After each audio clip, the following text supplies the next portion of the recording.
দাহিয়াতুল কালবি ডাকতে বলো, পয়গম্বর আমি এত পরিমাণ গুনাহ করেছি, ও পয়গম্বর আমার এই গুনাহ আল্লাহ তাআলা কোনদিন মাফ করবে না, কোনদিন মাফ করবে না। পয়গম্বর ডাকতে বলো, দাহিয়াতুল কালবি কি এমন গুনাহ করেছো, বলো বলো বলো। দাহিয়াতুল কালবি কান্দে, তার চোখের পানিগুলা মুখ বেয়ে বেয়ে দাড়িগুলা ভিজে ভিজে পড়ে যায়। দাহিয়াতুল কালবি কান্দে আর বলো, পয়গম্বর আমি কিছুদিন পূর্বে ব্যবসার উদ্দেশ্যে সফরে গিয়েছিলাম। ও পয়গম্বর আমি সফরে যাওয়ার পূর্বে আমার স্ত্রীকে বলে গেছি, তোমার গর্ভের মধ্যে যে সন্তান রয়েছে, এই সন্তান যদি মেয়ে হয় তাহলে আমি আসার পূর্বে তাকে দাফন করে ফেলবা, আর যদি ছেলে হয় ও স্ত্রী এই সন্তানটাকে বড় আদর করে মানুষ করবা। ও পয়গম্বর আমি যখন ব্যবসা থেকে ফিরে আসলাম, ব্যবসা থেকে ফিরে আসার পরে দেখি আমার ঘরের মধ্যে পূর্ণিমার চাঁদের মতো ফুটফুটে একটা মেয়ে দেখা যায়। আমি স্ত্রীকে ডাক দিয়ে বললাম, ও স্ত্রী এই যে সুন্দর মেয়ে, এই মেয়েটা কার? স্ত্রী ডাক দিয়ে বলো, প্রাণের স্বামী আমার, এই মেয়েটাই হচ্ছে তোমার সন্তান। তুমি যে আমাকে গর্ভ অবস্থায় রেখে গেছিলা, ওই গর্ভ থেকে তোমার এই সুন্দর মেয়েটা জন্ম নিয়েছে। জোরে বলুন আল্লাহু ওয়া নাস্তাঈনুহু ওয়া নাস্তাগফিরুহু ওয়া নু'মিনু বিহি ওয়া নাতাওয়াক্কালু আলাইহি ওয়া নাউযু বিল্লাহি মিন শুরুরি আনফুসিনা ওয়া মিন সাইয়্যাতি আ'মালিনা। من يهده الله فلا مضل له ومن يضلله فلا هادي له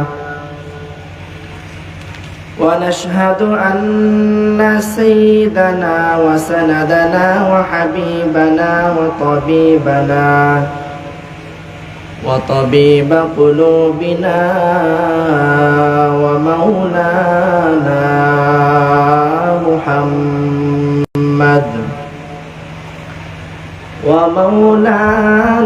محمدا عبده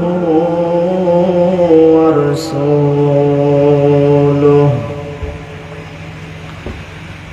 الذي أرسله الله تعالى بالحق بشيرا ونذيرا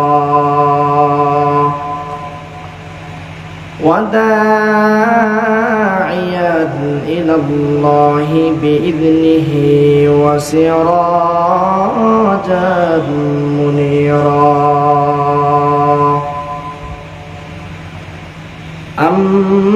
أما بعد فقد قال الله تعالى في كلامه المجيد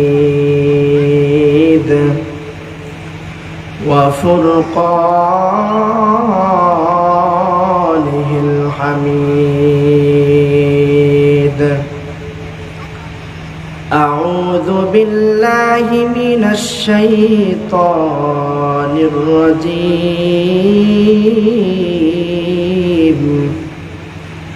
بسم الله الرحمن الرحيم. قل يا عبادي الذين أسرفوا على أنفسهم لا تقنطوا من رحمة الله إن الله يغفر الذنوب جميعا إنه هو الغفور الرحيم. وقال رسول الله صلى الله عليه وسلم التائب من الذنب كمن لا ذنب له صدق الله مولانا العظيم وصدق رسوله النبي الكريم ونحن على ذلك من الشاهدين والشاكرين والذاكرين والحمد لله رب العالمين اللهم صل على روح محمد في الأرواح وعلى جسد محمد في الأجساد وعلى قلب محمد في القلوب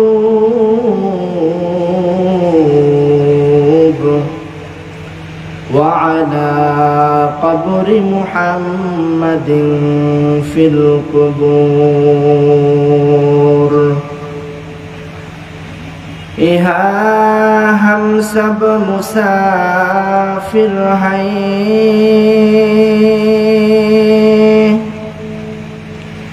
यहाँ हम सब मुसाफिर हैं कब्र आखिर ठिकाना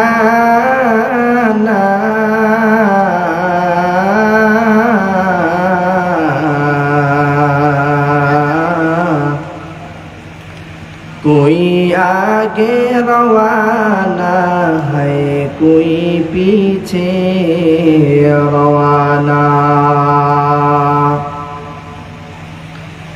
सूरज ने दिया अपने शुआओं का पैगाम सूरज ने दिया अपने शुआओं का पैगाम दुनिया है अजब चीज को भी सुबह को भी शाम दुनिया है अजब चीज को भी सुबह को भी शाम तो दुनिया में हो दुनिया का तलबगार नहीं हो तो दुनिया में हो दुनिया का तलबगार नहीं हो बाजारों से गुजर हो खरीदार नहीं हो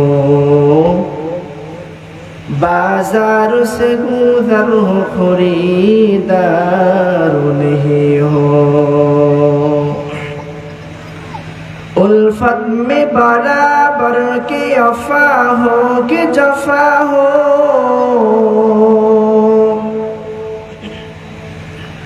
उल्फत में बराबर के अफा हो के जफा हो हर चीज में लज्जत है अगर दिल में मजा हो हर चीज में लज्जत है अगर दिल में मजा हो ला इलाहा इल्लल्लाह ला इलाहा इल्लल्लाह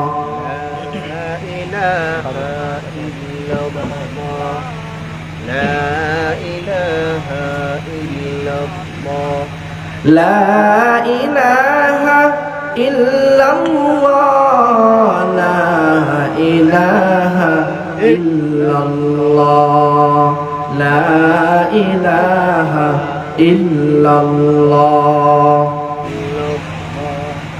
لا إله إلا الله لا إله إلا الله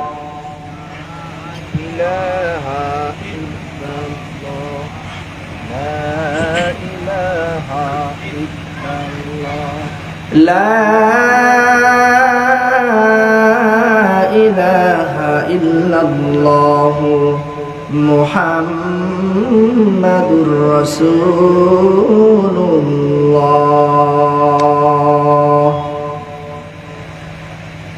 আলহামদুলিল্লাহ, কালুখালী উম্মে কুলসুম মহিলা মাদ্রাসা এতিমখানা ও এলাকাবাসীর উদ্যোগে আয়োজিত পঞ্চম বার্ষিক ওয়াজ মাহফিল ও হালকায় জিকিরের সম্মানিত সভাপতি সাহেব, আজকের এই মাহফিলের প্রধান মেহমান মুফতি আরিফ বিন হাবিব সাহেব সহ বিশেষ মেহমান মঞ্চে উপবিষ্ট ওলামায়ে কেরাম,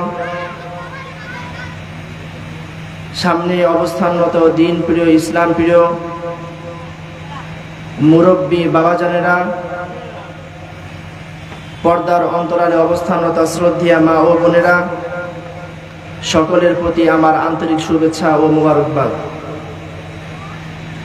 সর্বোপরি শুকরিয়া আদায় করছি ওই রব্বে কারিমের, যে রব্বুল আলামিন আমাদেরকে এমন একটা সময় এই দ্বীনের জন্য কবুল করেছেন, যেই সময় মানুষের ঈমান নিয়ে বেঁচে থাকাটাই সবথেকে বড় কঠিন, ঠিক কিনা? তো এমন ক্লান্তিকর মুহূর্তে যে মালিক আমাদেরকে দ্বীনের জন্য কবুল করেছেন, সকলেই একবার ওই মালিকের দরবারে শুকরিয়া আদায় করি, সকলে জোরে সরে পড়ি আলহামদুলিল্লাহ। লক্ষ কোটি দুরূদ ও সালাম মানবতার মুক্তির দিশারি সাইয়্যিদুল মুরসালিন সাইয়্যিদুস সাকালাইন খাতামুন নবিয়্যিন নবী মাশার সাকি কাউসার হাবিব আকরাম মুহাম্মাদুর রাসূলুল্লাহ সাল্লাল্লাহু আলাইহি ওয়াসাল্লামের উপর আরো শুকরিয়া আদায় করছি, যাদের অক্লান্ত পরিশ্রমের মাধ্যমে আজকে আমরা এত সুন্দর একটি আয়োজন পেয়েছি। যে যেইভাবে সাহায্য সহযোগিতা করেছেন, কেউ টাকা দিয়ে, কেউ পয়সা দিয়ে, কেউ জায়গা দিয়ে, কেউ শ্রম দিয়ে, কেউ বুদ্ধি দিয়ে, কেউ পরামর্শ দিয়ে, যে যেভাবে সাহায্য সহযোগিতা করেছেন, আল্লাহ তাআলা প্রত্যেককে কবুল করেন, সকলে বলে আমিন। আল্লাহ রাব্বুল আলামিন আমাদেরকে এমন একটা জায়গার মধ্যে বসাইছেন, হাদিসের ভাষ্য অনুযায়ী জায়গাটা জান্নাতি বাগান, জায়গাটা জান্নাতের বাগান। সুবহানাল্লাহি ওয়া বিহামদিহি। আল্লাহ রাব্বুল আলামিন এই যে মানুষকে সৃষ্টি করেছেন, এই সৃষ্টির পিছনে সব থেকে মূল উদ্দেশ্য বান্দা আল্লাহ তাআলার ইবাদত করবে। বান্দা আল্লাহ তাআলার ইবাদত করবেন। এখন ইবাদত কাকে বলে? ইবাদত হচ্ছে আল্লাহ রাব্বুল আলামিন যে হুকুম দিয়েছেন এবং নবী করিম সাল্লাল্লাহু আলাইহি ওয়াসাল্লাম যেই বাণী নিয়ে আমাদের কাছে এসেছেন, এক কথায় নবীর সুন্নাতের উপর আমল করার নামই হচ্ছে ইবাদত। এখন কেউ যদি নবীর সুন্নাত বাদ দিয়ে নিজের মন গড়া কোনো আইন অনুযায়ী আমল করে, তাহলে এটা ইবাদত হবে না, এটা হবে বেদাত। এই জন্য আমাদের প্রত্যেকটা কাজ আমাদের প্রিয় নবী, মায়ার নবী মুহাম্মদুর রাসূলুল্লাহ সাল্লাল্লাহু আলাইহি ওয়াসাল্লাম দুনিয়ার বুকে আসার পরে আমরা যে বাজার করি, লেনদেন, মুআমালাত, মুআশারাত যা কিছু করি, এই সব কিছুর নীতিমালা পয়গম্বর আমাদেরকে দিয়ে গেছেন। সুবহানাল্লাহ। এখন আমরা যদি এই নিয়মের উপরে, এই সুন্নাতের যে ডাইস রয়েছে, এই ডাইসের মধ্যে যদি আমার প্রত্যেকটা কাজকে ফেলাইতে পারি, তখনই আমি পরিপূর্ণ নবীর আশিক। বলেন না সুবহানাল্লাহ। এর বাহিরে যে বা যারা বা যেই হোক, কেউ যদি এর বাহিরে নবীর আশিক বলে দাবি করে, সে নবীর আশিক নয়, বরং নবীর সাথে মুনাফিকি আর দুশমনি করে। বলেন ঠিক কিনা? তো এই জন্য আমাদের প্রত্যেকটা কাজ নবীর সুন্নাত অনুযায়ী করা এইটা আবশ্যক। আল্লাহ রাব্বুল আলামিন এই বান্দাকে কত সম্মানিত করে সৃষ্টি করেছেন। আল্লাহ রাব্বুল আলামিন বলেন, ওয়ালাকাদ কাররামনা বানি আদম। আল্লাহ তাআলা ডাক দিয়ে জানায় দেয়, ও দুনিয়ার মানুষ, আমি আল্লাহ পৃথিবীর মধ্যে যত সৃষ্টি করেছি, আমার যত সৃষ্টি রয়েছে বান্দা, আমি আল্লাহ এই সমস্ত সৃষ্টির মধ্য থেকে ও বনি আদম তোমাদেরকে আমি সব থেকে বেশি সম্মানিত করেছি। বলেন সুবহানাল্লাহ। আল্লাহ রাব্বুল আলামিন দুনিয়ার মধ্যে যত সুন্দর সুন্দর জিনিস দেখা যায়, ওই চাঁদের দিকে তাকাইলে মনে হয় চাঁদটা কত সুন্দর, আসমানের দিকে তাকাইলে মনে হয় আসমানটা কত সুন্দর, জমিনের এই সবুজ গাছ গাছালির দিকে তাকাইলে মনে হয় গাছগুলাকে আল্লাহ তাআলা কত সুন্দর করে সৃষ্টি করেছেন। ওই ফুলের দিকে যখন তাকাই তখন মনে হয় ফুলটাও দেখতে কত সুন্দর, কত সুন্দর। কিন্তু মালিক ডাক দেয়া বলো, বান্দা না না, ওয়াত্তিনি ওয়াজ্জাইতুনি ওয়া তুরি সিনিনা ওয়া হাযাল বালাদিল আমিন। আল্লাহ রাব্বুল আলামিন একটা নয়, দুইটা নয়, তিনটা নয়, চারটা জিনিসের কসম খেয়ে বলে, বান্দা লাকাদ খালাকনাল ইনসানা ফি আহসানি তাকওয়িম। ও বান্দা, আমার যত সৃষ্টি রয়েছে বান্দা, আমি আল্লাহ সমস্ত সৃষ্টির উপরে তোমাকে সব থেকে বেশি সৌন্দর্য দান করেছি। সুবহানাল্লাহ। মালিক ডাক দেয়া বলে, বান্দা দুনিয়ার সব সৃষ্টির পিছনে বান্দারে তোমার একটা উদ্দেশ্য রয়েছে। বান্দা ঘর বানাও, টাইলস লাগাও, এত সুন্দর ঘর। বান্দা তোমার উদ্দেশ্য ওই ঘরের মধ্যে তুমি সুন্দরভাবে বসবাস করবা। ওই ঘরের প্রত্যেকটা বালাখানার মধ্যে বান্দা তুমি শান্তিতে থাকবা, শান্তিতে থাকবা। বান্দারে উদ্দেশ্য ছাড়া পৃথিবীর কোন মানুষ কোনো কিছুই সৃষ্টি করে না, আমি আল্লাহ। ও বান্দা, ওই আসমান, এই জমিন, বান্দারে তোমার চোখের সামনে যা কিছু দেখতে পাও, বান্দা সব কিছু সৃষ্টি করেছে আমি আল্লাহ তোমার জন্য। সুবহানাল্লাহ। আর মালিক ডাক দেয়া বলে, বান্দা সব কিছু সৃষ্টি করেছি বান্দা তোর জন্য, আর বান্দা তোরে সৃষ্টি করেছি একমাত্র আমি আল্লাহর জন্য। সুবহানাল্লাহ। মালিক ডাক দেয়া বলে, বান্দা আমি আল্লাহ তাআলা যখন তোমাকে সৃষ্টি করলাম, বান্দারে সৃষ্টি করার শুরুতে আমি আল্লাহ ফেরেশতাদেরকে নিয়ে বৈঠক করলাম। ওয়াইজ ক্বালা রাব্বুকা লিল মালাইকা ইন্নী জাইলুন ফিল আরদি খলিফা। ও বান্দা, আমি আল্লাহ ফেরেশতাদের সাথে পরামর্শ করলাম, ফেরেশতা আমি আল্লাহ দুনিয়ার মধ্যে আমার খলিফা পাঠাইতে চাই, বানাইতে চাই। ফেরেশতা তোমরা কি বলো? ফেরেশতারা ডাক দেয়া বলে, আল্লাহ তুমি যে খলিফা বানাইতে চাও, যে বনি আদম বানাইতে চাও, ও আল্লাহ এই মানুষগুলা দুনিয়ার মধ্যে যাওয়ার পরে ভাই ভাইয়ের সাথে মারামারি করবে, সম্পদ নিয়ে মারামারি করবে, পৃথিবীর প্রত্যেকটা জিনিস ধরে ধরে ভাই ভাই মারামারি করবে।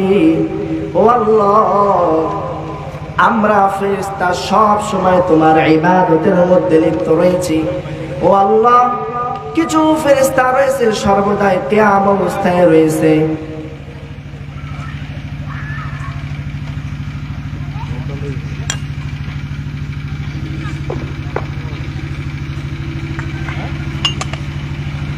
ও আল্লাহ কিছু ফেরেশতা রয়েছে সব সময় সিজদা অবস্থায় রয়েছে। ও আল্লাহ, কিছু ফেরেশতা সব সময় রুকু অবস্থায় রয়েছে। ও আল্লাহ, সব সময় তোমার তাসবিহ আদায় করতেছে। এই মানুষ সৃষ্টি করার দরকার নাই। আল্লাহ তাআলা ডাকটা বলো, ফেরেশতা ইন্নী আ'লামু মিনাল্লাহি মা লা তা'লামুন। ফেরেশতা রে, আমি আল্লাহ তাআলা যা জানি তুমি তা জানো না। জোরে বলুন সুবহানাল্লাহ। তো এই মানুষ হচ্ছে সৃষ্টির মধ্যে সব থেকে মাহবুব আল্লাহ তাআলার কাছে। বলেন না সুবহানাল্লাহ। আল্লাহ তাআলা জানেন যে এই মানুষগুলা দুনিয়াতে যাওয়ার পর বিভিন্ন গুনাহের মধ্যে লিপ্ত হয়ে যাবে। কারণ মানুষের মধ্যে আল্লাহ রাব্বুল আলামিন দুইটা খাসিয়ত দিয়েছেন। কয়টা বলেন? দুইটা। এক নাম্বার হচ্ছে ভালো কাজ করার খাসিয়ত দিয়েছেন, আরেকটা খারাপ কাজ করার খাসিয়ত আল্লাহ তাআলা দিয়েছেন। তো যেই মানুষগুলা খারাপ কাজেরও শক্তি পায়, ভালো কাজেরও শক্তি পায়, তো ভালো আর খারাপ দুইটা শক্তি তার মধ্যে থাকার পরেও যেই বান্দা খারাপই থেকে বেঁচে নেকের কাজ করবে, আল্লাহ তাআলা বলেন ওই বান্দাটাই আমার কাছে ওই ফেরেশতার থেকেও দামি। বলেন না সুবহানাল্লাহ। আল্লাহ রাব্বুল আলামিন বলে, বান্দা আমি আল্লাহ তোমাকে সৃষ্টি করিয়া ওই রূহের জগতেও রাখি। আমি আল্লাহ জানাই দিলাম, ও বান্দা আমি আল্লাহ সব থেকে বড়, আমার থেকে আর বড় কেউ নাই। আল্লাহ তাআলা প্রশ্ন করেছিলেন, আলাস্তু বিরাব্বিকুম, আমি কি তোমাদের রব না? সবাই একসাথে জবাব দিয়েছিলাম, ক্বালু বালা। ও আল্লাহ, কেন নয়, কেন নয়, কেন নয়, আপনি একমাত্র আমাদের রব। বলেন না সুবহানাল্লাহ। আল্লাহ রাব্বুল আলামিন রূহের জগৎ থেকে যখন মায়ের পেটের মধ্যে আমাদেরকে দিলেন, দেওয়ার পরেও স্মরণ করে দেও বান্দা, এই যে মায়ের পেটের ভিতরে পৃথিবীর কোনো আলো আসে না, কোনো বাতাসও আসে না, কোনো ঘ্রাণও আসে না, তুমি কিছু দেখতে পাও না। বান্দারে, তোমার ক্ষুধা লাগবে, আমি আল্লাহ খাবারের ব্যবস্থা করলাম। বান্দা মুখ কাছে খাইতে পারো না, আমি আল্লাহ তাআলা তোমার আর মায়ের নাভির সাথে সংযুক্ত করে দিলাম। বান্দারে, যখন মায়ের পেট থেকে দুনিয়ার মধ্যে আসছো, আমি আল্লাহ তাআলা দুনিয়ায় আসার সাথে সাথে তোমার ডান কানের মধ্যে আযান দেওয়াইয়া আমি আল্লাহ জানাই দিলাম, আল্লাহু আকবার, আল্লাহু আকবার। ও বান্দা, আমি আল্লাহ তাআলাই সব থেকে বড়, আমার থেকে বড় আর কেউ নাই। বান্দারে, বাম কানের মধ্যে ইকামত দিয়ে জানাই দিলাম, বান্দারে আমি আল্লাহ তাআলাই সব থেকে বড়, আমার থেকে বড় আর কেউ নাই। ও বান্দা, যখন তোমার বুঝ হয়েছে বান্দারে আমি আল্লাহ, তখন কত উলামায়ে কেরামের মাধ্যমেও তোমাকে জানাই দিলাম, বান্দারে আমি আল্লাহ তাআলাই সব থেকে বড়, আমার থেকে বড় আর কেউ নাই। বান্দা, নামাজের মধ্যে যখন দাঁড়ায় যাও, আল্লাহু আকবার বলে দাঁড়াও। বান্দারে, আমি আল্লাহ নিয়ম করে দিয়েছি, বান্দারে তুমি যার সামনে দাঁড়াইতেছো সেই সব থেকে বড়, তার থেকে বড় আর কেউ নাই। বান্দা রুকুর মধ্যে যাইবা, আবারও জানাই দিলাম, এই রুকুর আগে হয়তো শয়তান তোমাকে ধোঁকা দিয়ে দিবে। বান্দারে, আমি আল্লাহ আবার জানাই দিলাম, আমি আল্লাহই সব থেকে বড়, আমার থেকে বড় আর কেউ নাই। বান্দা, যখন তুমি সিজদার মধ্যে যাও, বান্দারে আমি আল্লাহ আবারও জানাই দিলাম, আমি আল্লাহ সব থেকে বড়। বান্দা, দুনিয়ায় চলতে গেলে তোমার যতগুলো পথ রয়েছে, বান্দা সব জায়গায় আমি আল্লাহ জানাই দিলাম, এ বান্দা আমি আল্লাহ সব থেকে বড়, আমার থেকে বড় আর কেউ নাই। বান্দারে, এরপরেও যদি তুমি বিপথে চলে যাও, শয়তানের পথে চলে যাও। ও বান্দা, আমি আল্লাহ তাআলা তোমার জন্য তওবার দরওয়াজা রেখে দিলাম। বান্দারে, আমি আল্লাহ তাআলা তোকে গুনাহগার বলে ডাক দেই নাই, আমি আল্লাহ তোরে নাফরমান বলিয়া ডাক দেই নাই। এ বান্দা, আমি তোকে মুশরিক বলিয়াও ডাক দেই নাই। আমি আল্লাহ বারবার তোকে ঈমানদার বলে বলে বলে বলে ডাক দিয়ে জানায় দেই। ও বান্দা, গুনাহগার বললে হয়তো তোর মনটা খারাপ হয়ে যাবে, মনটা ভেঙে যাবে। বান্দারে, আমি আল্লাহ দয়া করিয়া মায়া করিয়া বান্দারে আমি আল্লাহ জানায় দিলাম, ইয়া আইয়ুহাল্লাযীনা আমানু, এ দুনিয়ার ইমানদারগণ, ইয়া আইয়ুহাল্লাযীনা আমানু তুবু ইলাল্লাহি তাওবাতান নাসুহা। বান্দারে, যেই বান্দা একনিষ্ঠভাবে শুধুমাত্র তওবা করবে, সব কিছু ছেড়ে চলে আসবে, বান্দা আমি আল্লাহ তাআলা সুসংবাদ দেই, বান্দা তোর পিছনের সমস্ত গুনাহ খাতাগুলোকে মাফ করে দিব। বলেন না সুবহানাল্লাহ। মালিক ডাক দেয়া বলে, বান্দা কুল ইয়া ইবাদি, ও বান্দা আমি আল্লাহ তাআলা সব থেকে কাছের সম্পর্ক, মালিক আর বান্দা, মালিক আর গোলাম। ও বান্দা, স্রষ্টা আর বান্দা বলিয়া ডাক দিয়েছি, আমি আল্লাহ স্রষ্টা, ও বান্দা তুই হলি আমার বান্দা। শুধু বান্দা বলি নাই, আমার বান্দা বলেছি। বলিয়া বলিয়া ডাক দেয়া বলি, বান্দা কুল ইয়া ইবাদিয়াল্লাযীনা আসরাফু আলা আনফুসিহিম লা তাকনাতু মির রাহমাতিল্লাহ ইন্নাল্লাহা ইয়াগফিরুয যুনুবা জামিআ ইন্নাহু হুয়াল গফুরুর রহিম। এ বান্দা, আমি আল্লাহ তাআলা ডাক দেয়া বলি, বান্দা তুই আমার বান্দা, আমার বান্দা। ও বান্দা, তোর যতই গুনাহ হোক, তোর গুনাহ দ্বারা যদি এই আসমান আর জমিনটাও ভরে যায়, ও বান্দা এই আসমান আর জমিনটা ভরে যাওয়ার পরেও তুই যখন আমি আল্লাহ তাআলার কাছে ফিরে আসবি, ও বান্দা আমি আল্লাহ তাআলার একটা নাম হইল রহমান, ও বান্দা আমি আল্লাহর একটা নাম হইল রহিম। ও বান্দা, আমি আল্লাহ তাআলার দয়ার কোনো শেষ নাই, দয়ার কোনো শেষ নাই। বান্দারে, আমি আল্লাহ তাআলার নাম গফফার, ও বান্দা আমি আল্লাহ তাআলার নাম সত্তার। বান্দারে, দুনিয়ার মধ্যে এত পরিমাণ গুনাহ করেছো, আমি আল্লাহ তাআলা কারো সামনে প্রকাশ করে দেই নাই, কারণ আমি আল্লাহ জানি ও বান্দা তোর পিছনে শয়তান চ্যালেঞ্জ করেছে, এই প্রত্যেকটা বনি আদমকে যেভাবে হোক আমি জাহান্নামে নিয়ে যাব।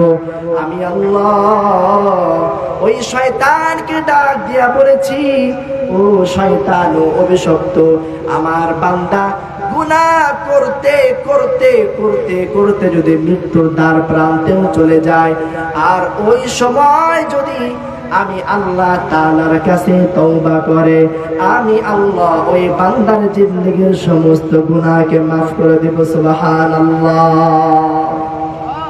তো মালিক এই বান্দাদেরকে বড় মুহাব্বত করে সৃষ্টি করেছে। আল্লাহ রাব্বুল আলামিন এই যে আমরা দুনিয়ার মধ্যে এত পেরেশানি, এত চিন্তা, বাড়িতে শান্তি নাই, রিজিকের অভাব, এত সমস্যা, এর সমাধান কি? যার কারণে সকাল হইতে দেরি আছে তো আমার বাসা থেকে বের হইতে দেরি নাই। আর আল্লাহ তাআলা বলে, বান্দা ওয়া'মুর আহলাকা বিস-সালাতি ওয়াসতাবির আলাইহা লা নাসআলুকা রিজকা নাহনু নারযুকুকা ওয়াল আকিবাতু লিত-তাকওয়া। বান্দা, তুমি নিজে নামাজ পড়ো, তোমার পরিবার বর্গ যারা আছে এদেরকেও নামাজ পড়াও, এরপরে আমি আল্লাহ তাআলার উপর সবর করে থাকো, আমি আল্লাহ তাআলা তোমার রিজিকের সমস্ত পেরেশানি দূর করে দেব। সুবহানাল্লাহ। যেখানে রিজিক আছে, যে রিজিক দেয়, যার থেকে আসে, তার কাছে আমরা যাই না। যদি দুনিয়ার কোনো আসবাবপত্রের মধ্যে যদি রিজিক থাকতো, তাহলে একই গাড়ির ড্রাইভার একসাথেই বাসা থেকে একই সময় বের হয়, একই স্ট্যান্ডের মধ্যে গাড়ি চালায়, এরপরেও কেন দুইজনের দুই রকম রিজিক আসে? একই দোকানদার, উভয়ের পণ্য একই মানের, একদিন একজনের ব্যবসার মধ্যে লাভ বেশি, আরেকদিন আরেকজনের লাভ বেশি। একই মাঠের মধ্যে ফসল ফলায় পাশাপাশি, উভয়ের সার বীজ সব কিছু একই, এর পরেও কেন উভয়ের ফসল দুই রকম হয়? তাহলে বোঝা গেল এর পিছনে আমি যতই চেষ্টা করি, মালিক যদি ফয়সালা না করে, তাহলে আমার রিজিক আসবে না।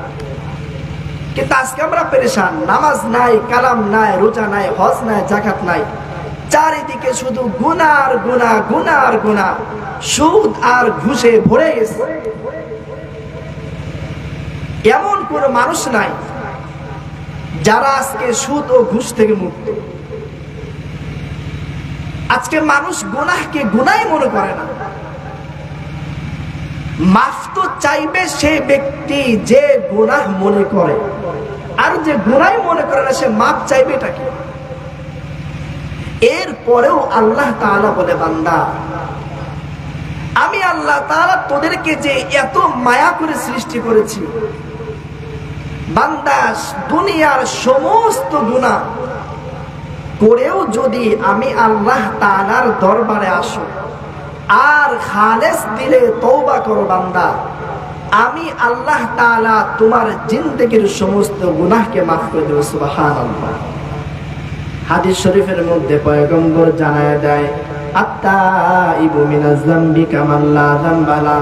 ও বান্দা, যে ব্যক্তি গুনাহ করার পর আল্লাহ তাআলার কাছে তওবা করে, ওই বান্দা আল্লাহ তাআলার কাছে এমন হয়ে যায়, এমন বান্দায় পরিণত হয়ে যায়, ও বান্দা কেমন যেন ওই বান্দার আমল নামায় আর কোনো গুনাহ নেই। বলেন না সুবহানাল্লাহ।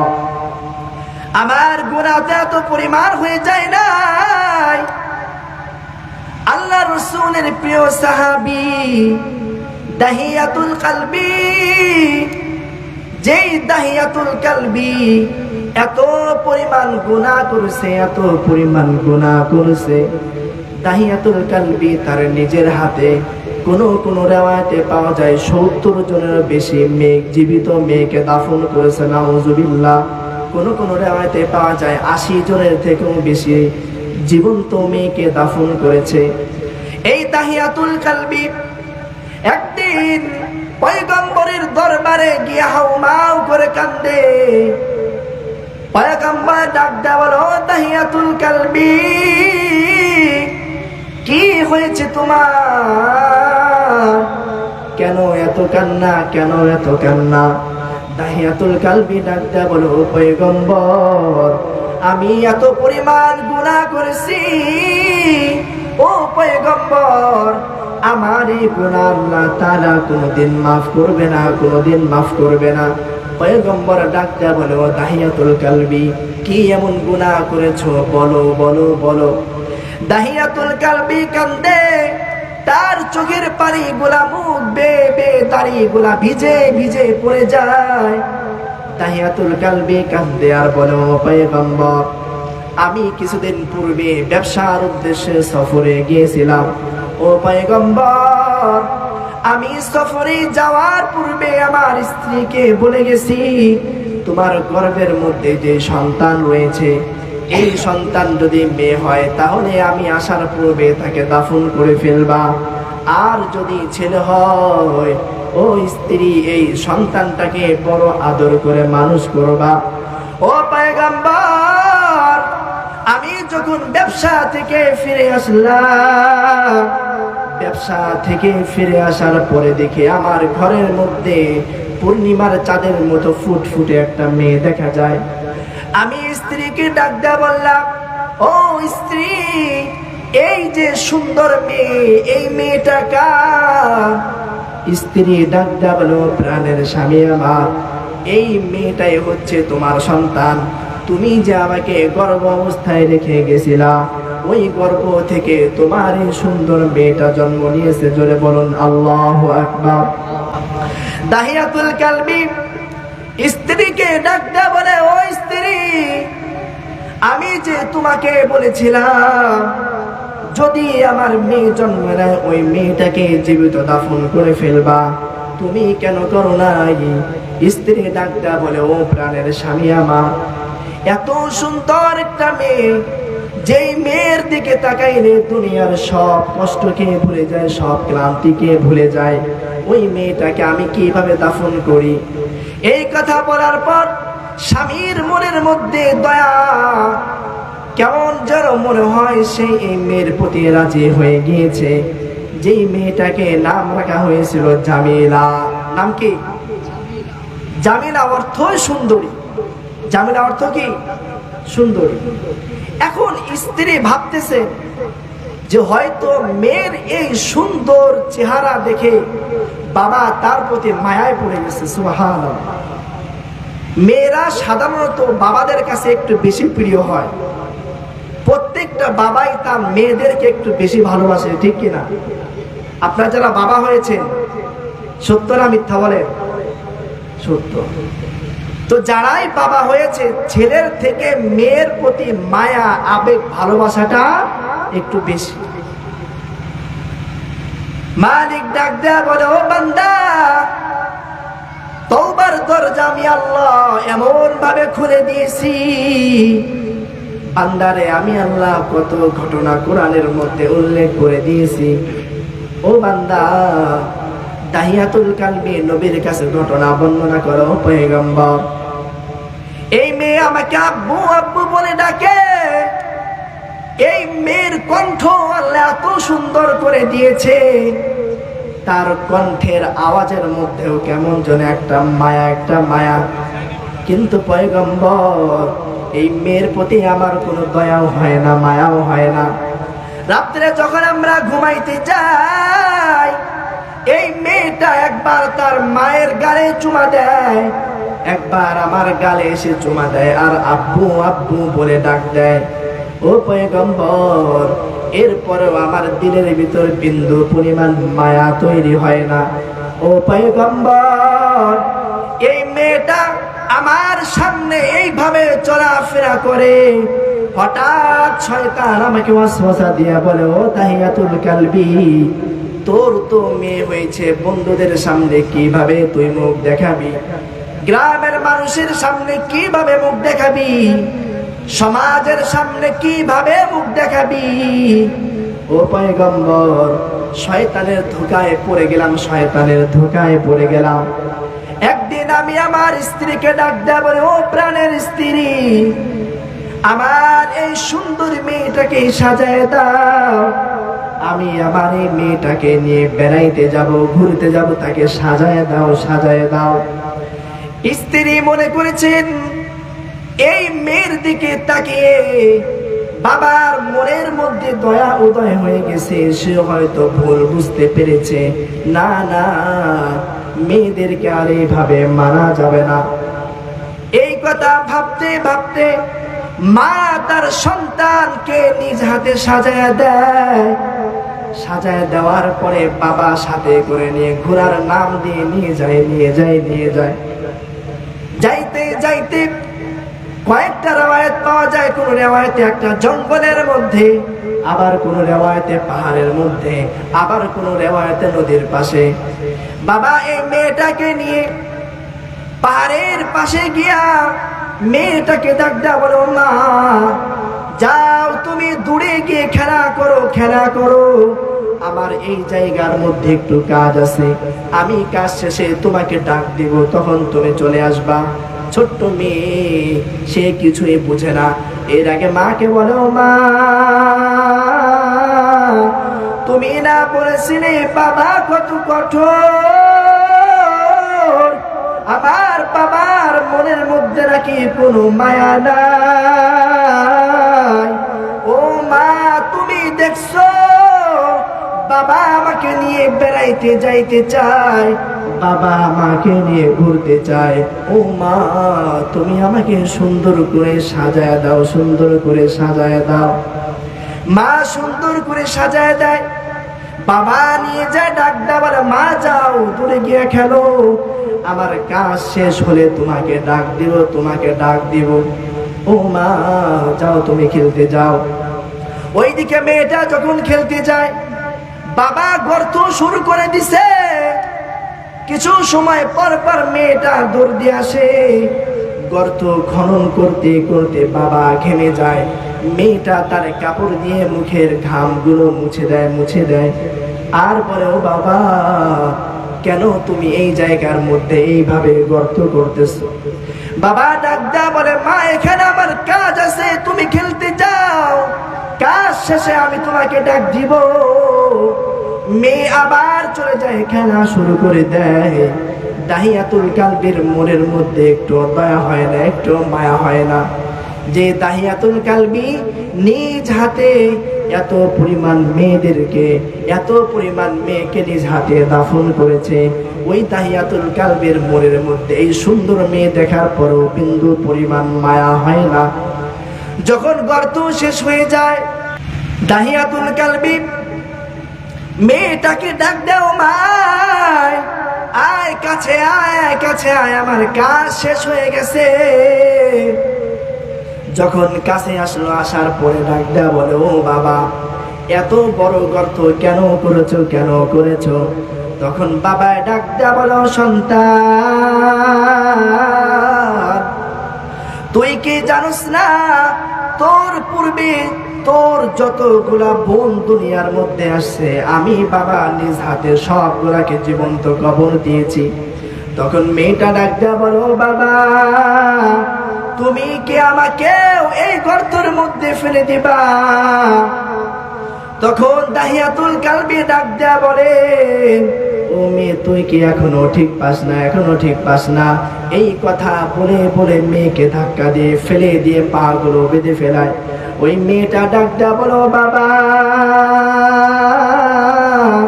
তুমি আমাকে ছেড়ে দাও, আমি আর কোনোদিন তোমাকে বাবা বলে পরিচয় দিব না।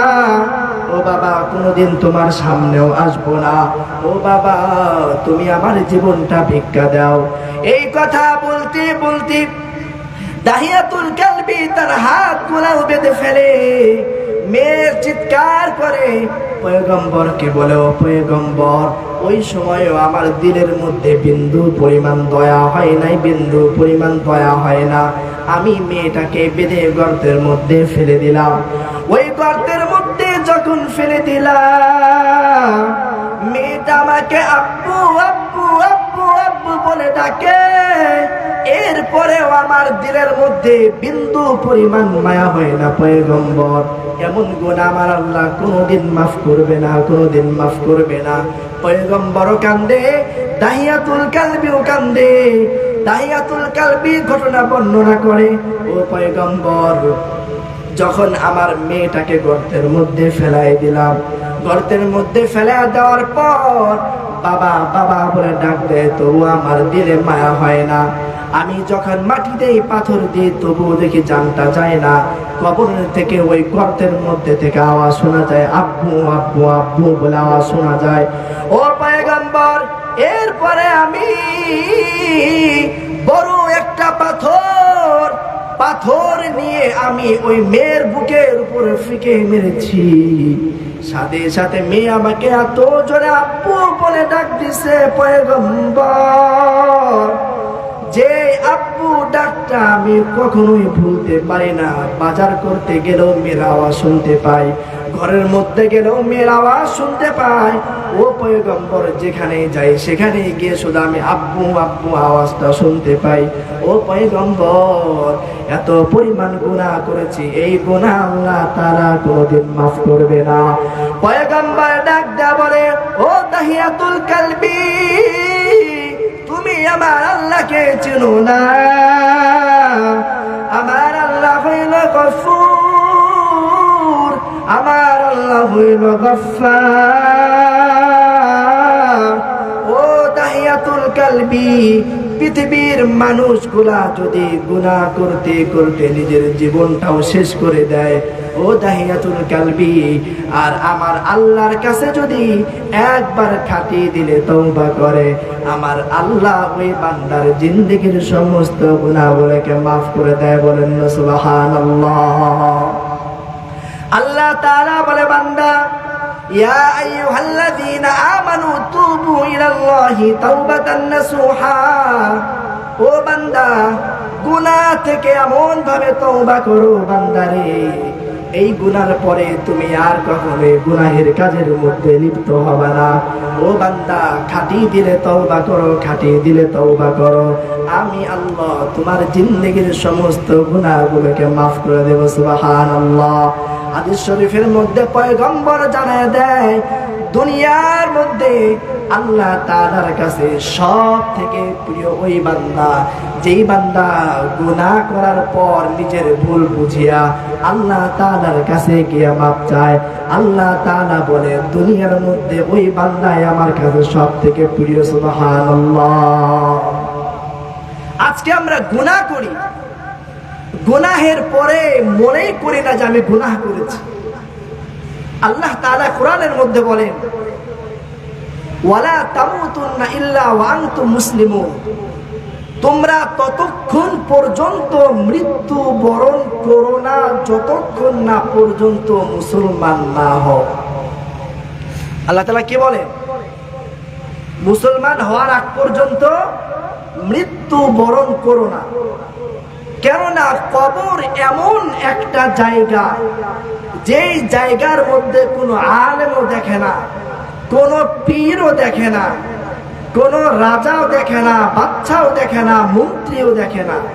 ওই জায়গার মধ্যে শুধু দেখে কার আমল সালেহ, পরিশুদ্ধ আমল নিয়ে কে আসছে। যে ব্যক্তি পরিশুদ্ধ আমল নিয়ে কবরে যাইতে পারবে না, তার জন্য ওই কবরটা এমন হয়ে যাবে, পয়গম্বর হাদিসের মধ্যে জানায় দেয়, আল কবরু রাউযাতুম মিন রিয়াজিল জান্নাতি আও হুফরাতুম মিন হুফারিন নার। এই কবর এমন একটা জায়গা,